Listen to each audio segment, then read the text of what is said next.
Okay, so hello everybody. So Minimal English today, we are so happy to welcome Ngọc Linh, and she used to be the former student of Minimal English, and she got 7.5 in the IELTS test.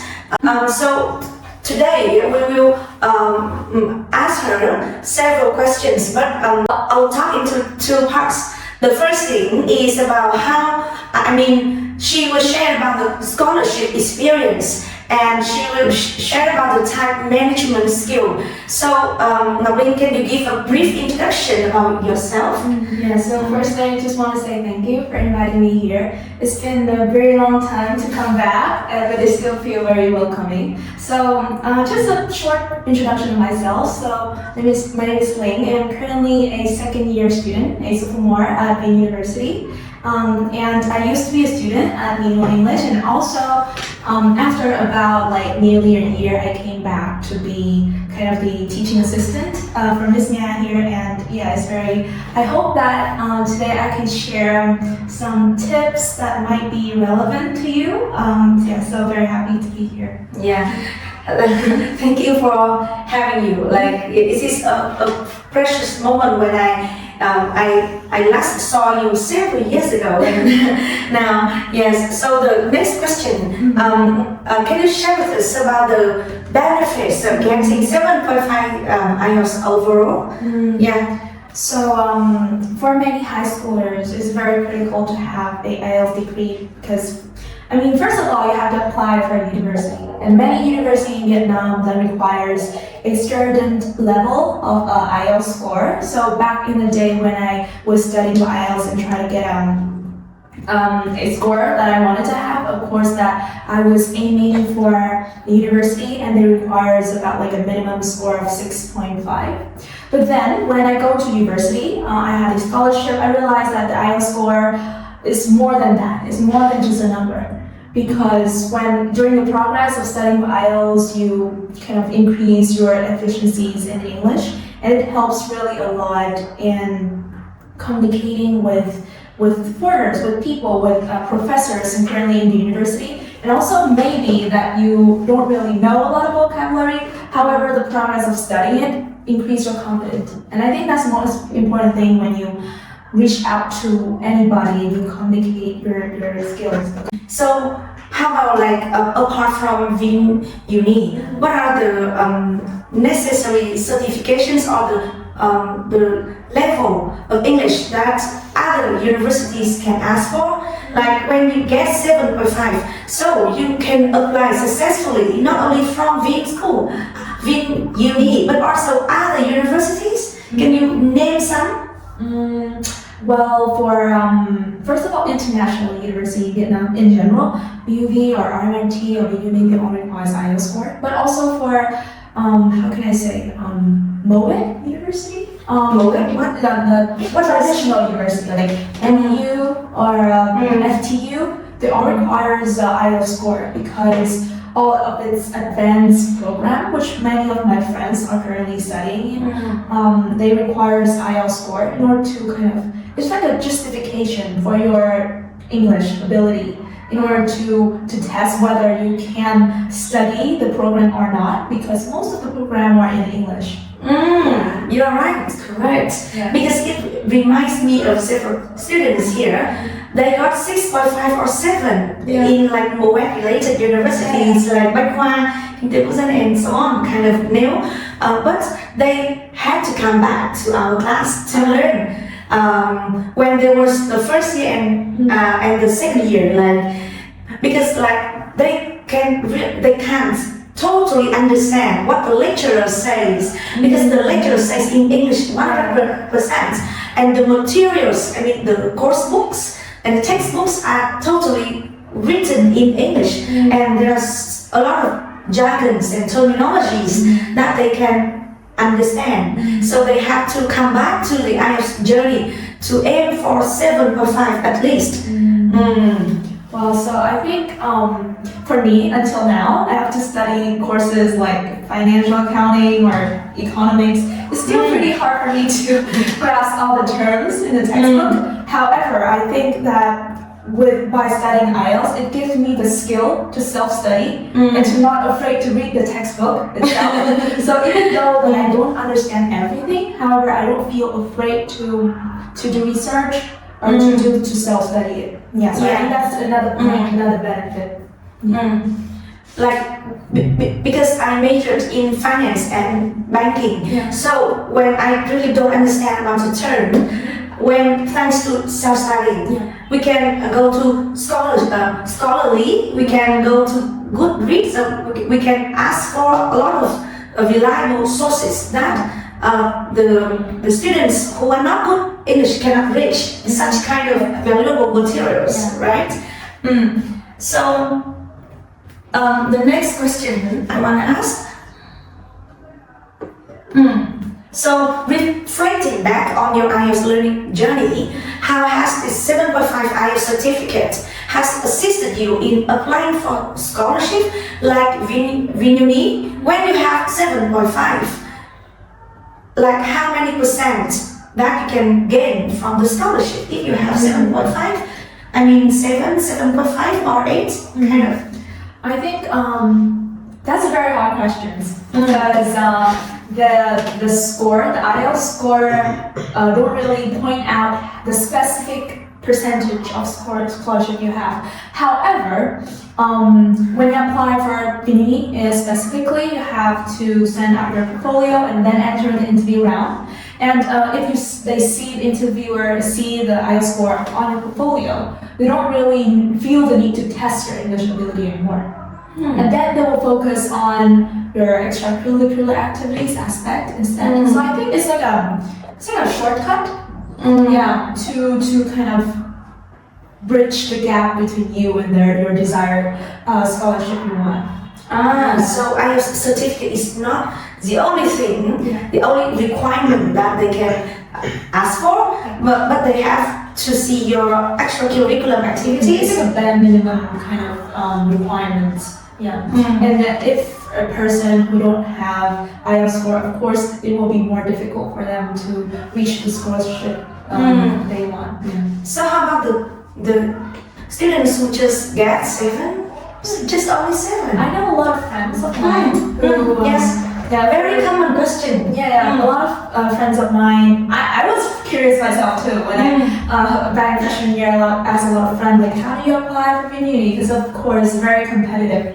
So a lot of friends of mine who only have like 6.5 or 7. Yes, like people like So they still have the same level of scholarship at me or even higher. So when I asked them, they said that of course you need an IELTS score. However, as you said, it's not the only thing that the interviewer will judge you or the admissions office will judge you when they give you a scholarship, because it's, as I said, it's about IELTS is not just a score. It's about the progress that you study it. The amount if you maximize the potential you utilize, the time you invest in studying for IELTS score, you'll gain more than that. Self-study skill, the confidence, or even the kind of like the time management skill.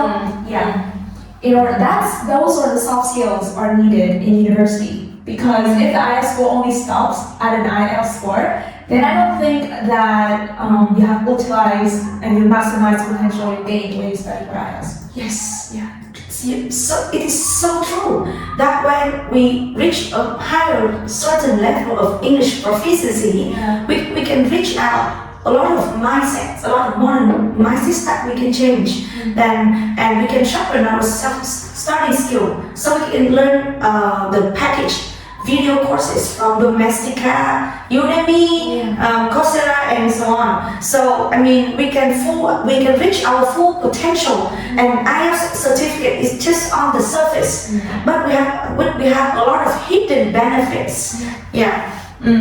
So at that time, apart from VinUni, were there any universities that you applied for that time?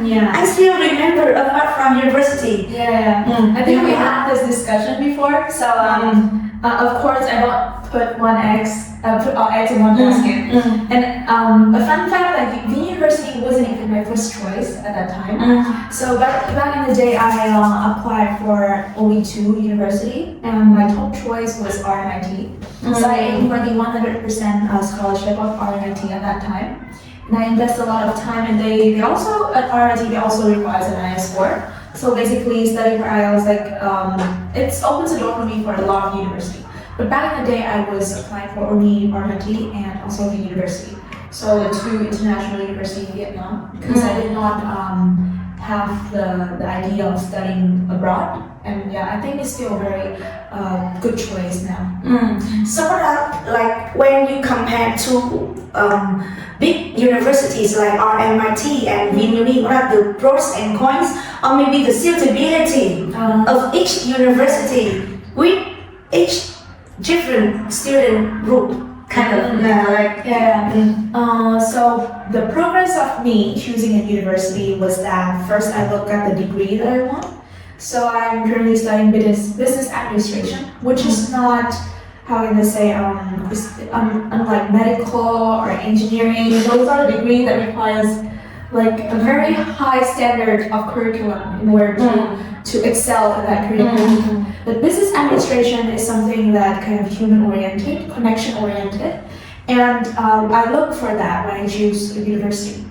So the reason why that VinUni kind of outweighed RMIT was because I see that in VinUni I can approach more type of people. And also they push you in a setting that force you to connect with people.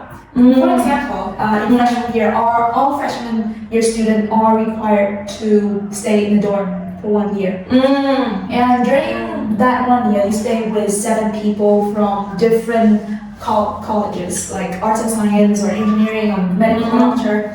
So you force yourself to talk to a lot of people. And I think that is the thing RMIT doesn't have. And because RMIT doesn't have a dorm, or you just go to school and go back to home. I don't like that idea.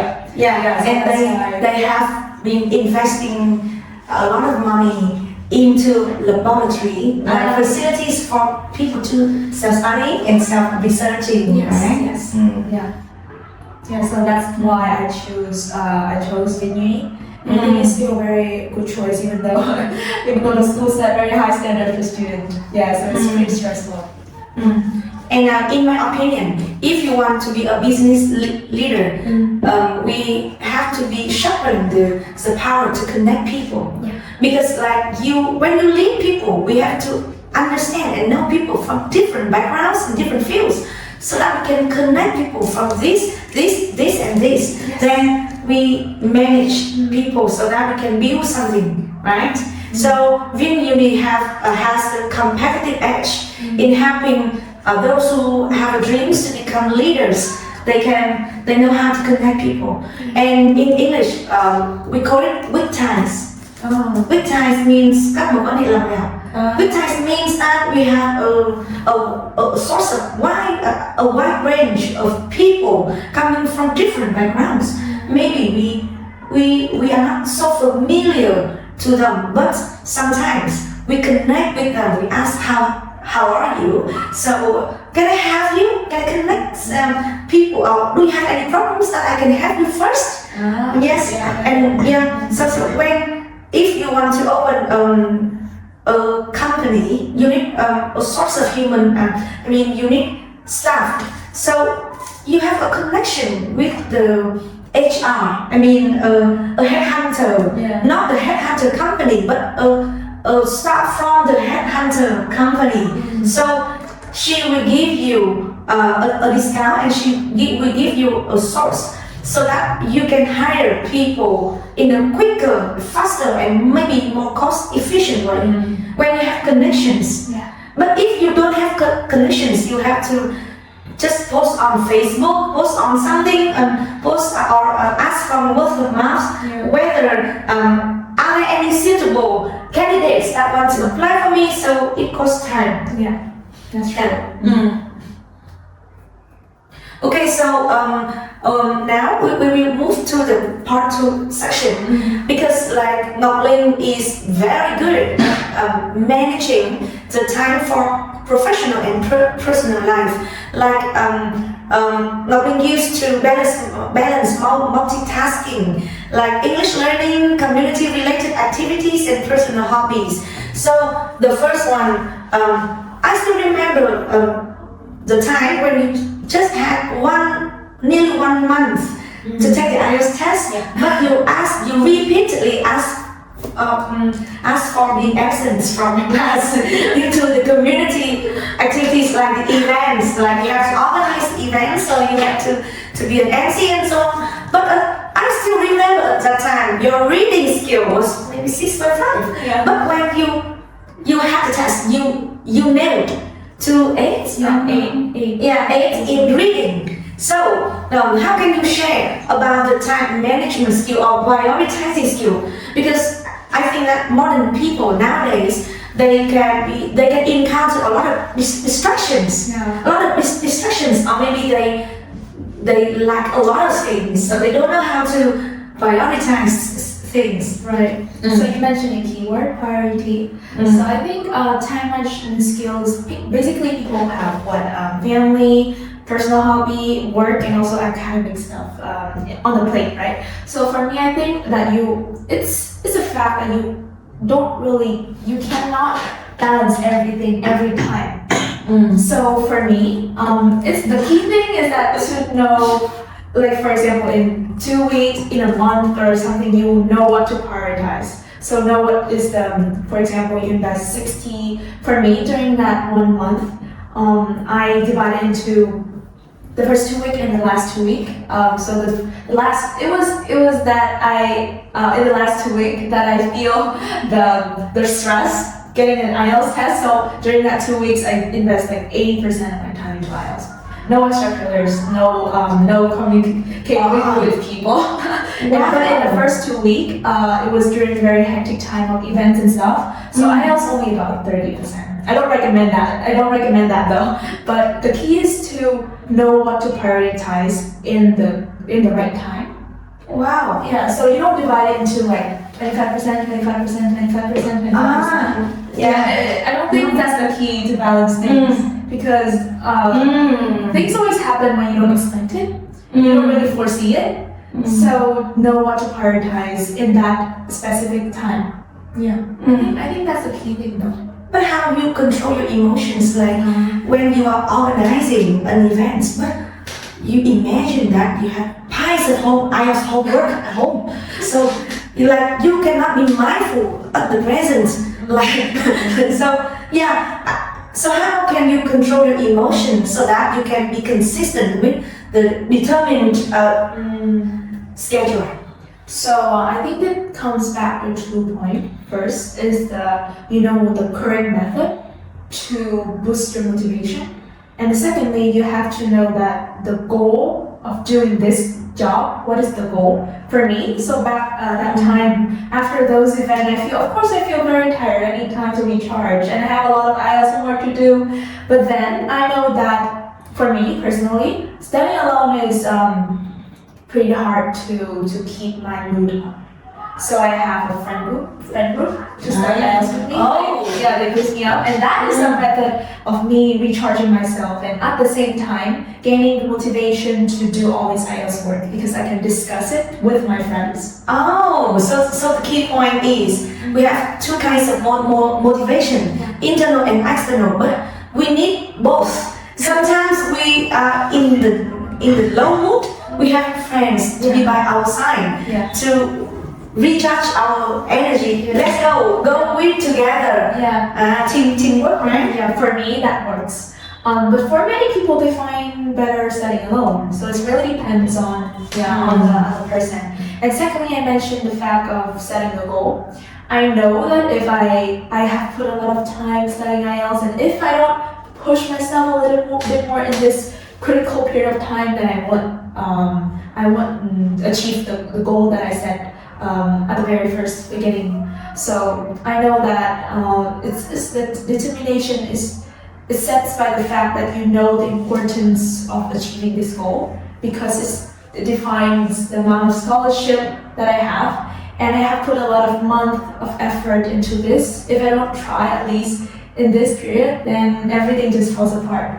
So I think another point is that know the importance of having a goal. Know that you do this for another big achievement, not just for nothing. It is like when you do something, we think that we begin with the end in mind. Yeah. Like when we begin, but when we do this, it will create that in the future. So when we do this, so you have to begin with the end in our mind. Yep.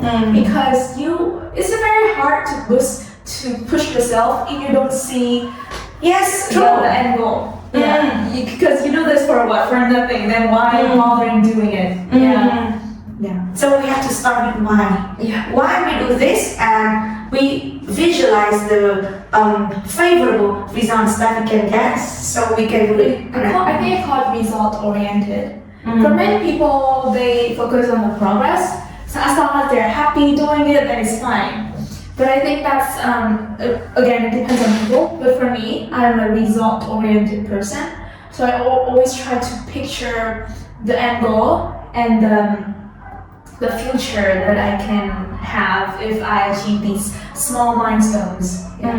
But do you think that we need to embrace both the process and the results? Yeah. Because like for something like totally in our control, like our weight, our academic performance, or our emotion, we can control it. But for some things like the weather or the social prejudice or our love. So like you just control 50%, or maybe with the weather 0% control. So we have to embrace the process. Okay, today it is raining, so I accept it. Yeah. So we will change. Like we have the intention, we plan to go camping, but it is raining in the blink of an eye, so we cannot change the fact. Okay, so we stay indoors and do some other activities with each other, like singing karaoke, or reading books, or watching Netflix all together. Yeah. It's about the perception of you with things in life. For example, yesterday, before I came back from before I went from Ocean Park to Town City, I realized that I left my laptop charger at school. Because my laptop was running out of battery at that time, so I realized that where's my charger, and I realized I put it at school. So imagine that my charger wasn't running out of battery. I won't remember that I left my charger at school. So I think it's about the way you look at things. I thought also I'm grateful that my laptop ran out of battery, so I realized I left my charger at school. Yeah, so it's about the way you look at things, how you. I always think that at least that it happens. What if it doesn't happen? So it's about seeing the beauty in things. Yeah, it is like we have to be present focused and future focused at the same time. Yeah. Kind of like according to Buddhism, things are mutually inclusive, not exclusive. Like we really treasure the presence, but really strive for the future at the same time. Like we can be both talented and beautiful at the same time. We can do it. Like yes. So it is not like Okay. And the last question.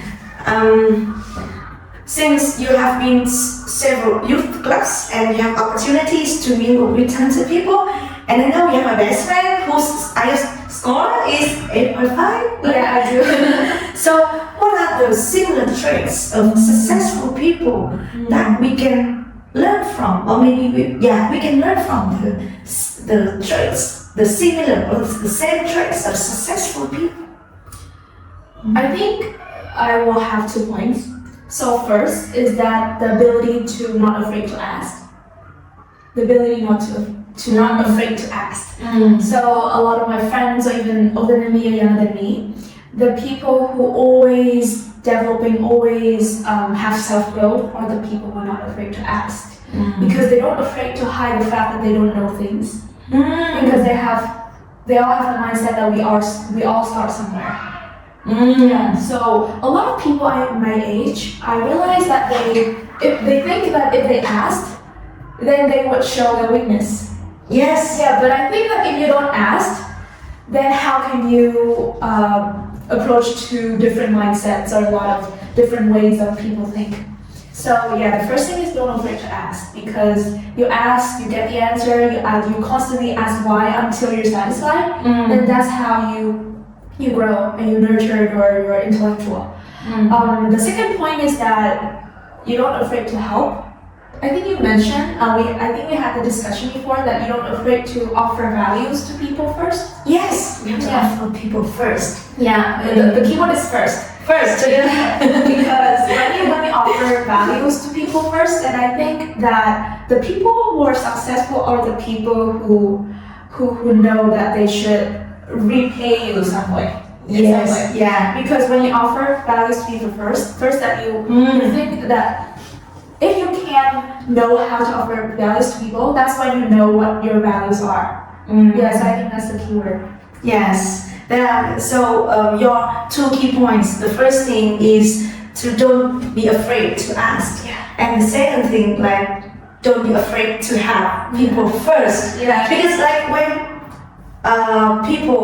when someone asks you to help for help, you can see what are my benefits. But actually we have to give people first. Yeah. We are willing to share some of our time, money, or emotions, or energy to people first. Yeah. And then if we help them one time, 2 or 3 times, and they just say, we don't feel that they appreciate you, then I don't think that's also the matter. Just that as long as we help people and we see that we can offer values, then that's an important thing. Yeah. Yes, okay. I just want to share with you about like you're much younger than me, but you know about it. I just know about this thing when I participated in the CMO course. Yeah. I just ended the class yesterday, like when I was in Ninh, and there were several friends in Ninh, and there were business owners, very successful business owners. They invited us, classmates, to come to visit their hometown and their companies. And there was a man who just graduated, who just learned but stopped from 9th grade, but he could be a millionaire. Like he earned a lot of money, but like he has got the 2 typical traits you have. Whenever he doesn't understand the question, he raises his hand. He is 40 years old and he stopped at the 9th grade. But he is a millionaire now. But he's not afraid to be judged. Like, you are a business owner, you earn a lot of money, but how can you ask such stupid question?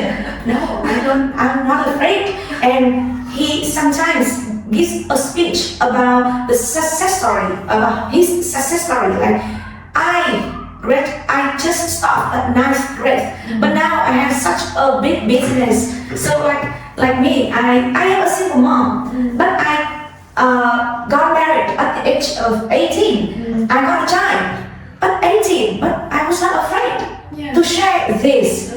But a lot of people, they are so afraid of telling people about their weaknesses because of judgments, of prejudice.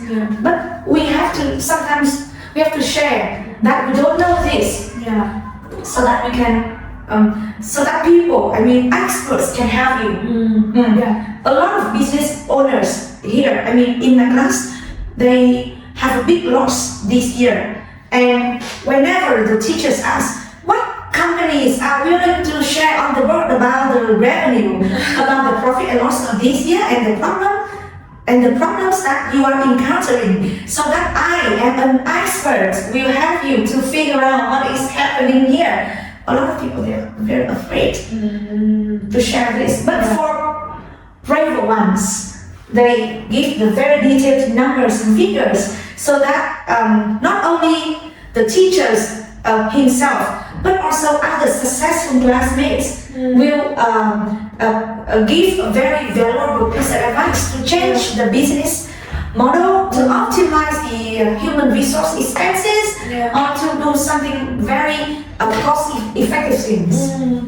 So I think for a mentor or for a teacher, they have the need to to share and to kind of give feedbacks. So when they invite you to come to the board and share your weakness, they don't judge, but that's when they would evaluate your ability, your reaction to their comments. And I think that's a valuable thing because it's not about who's better than who, but it's about who is willing to learn than who. So the ability to receive comments, to react to it, is already a very good trait that successful people would want to see from you. But sometimes it is easier said than done. Like my case, like I'm just a small business owner. People like, easier said than done. But you have to try. So, you know why I know that you should offer values to people first? Is the fact that because I push myself in a lot of setting to work with people who are older than me. So I worked in VinFuture. Is basically I work in a team that I was the smallest, the youngest team member. So I asked a lot of questions, and also I offers to help them a lot. And that is when they pay back the value to me, that I shared a lot of experience, that because they're older, they have more years experience and they would obviously have more insights than me. So it makes sense. I try to push myself. Of course, it's very scary because you have to interact with people who are older than you. But if you don't try, then I think it's a loss. And one more piece of advice that I can take, the monitor of my class, he is also a very successful business owner, and he said that he has a lot of good customers who can earn up to 1,000 billions VNE, hàng nghìn tỷ. Khách hàng mà là những người hàng nghìn tỷ, honesty. Honesty is the key to deal with such kind of people. Honesty means chân thành. Chân thành là đối tượng. Since these people, they are way more intelligent than us, so they really know about you are telling the truth or you are telling lies. So you just give you just give them the sincerity, the sincerity of yours, and you're just willing to help them, but you can earn their credibility, and you can build your charisma over time. Okay, and that leads to the end of our discussion with Ngọc Linh today. We feel really grateful and thankful for her presence to our class, and maybe you can learn something from her. Can you talk something with people before we end? So I think that I'm very enjoying the talk today. I don't feel like it's an interview or it's a very formal thing, but it's very great to again meet my teacher and then share some insights after a lot of years. So we both grow a lot, and I think that's the most important thing, that we get to share to more people, for people to learn it. So I hope you enjoy the talk and you gain some insights that you might have to do some reflection in order to make it relevant to you. But I very enjoyed the talk today, and thank you. Thank you. Yes.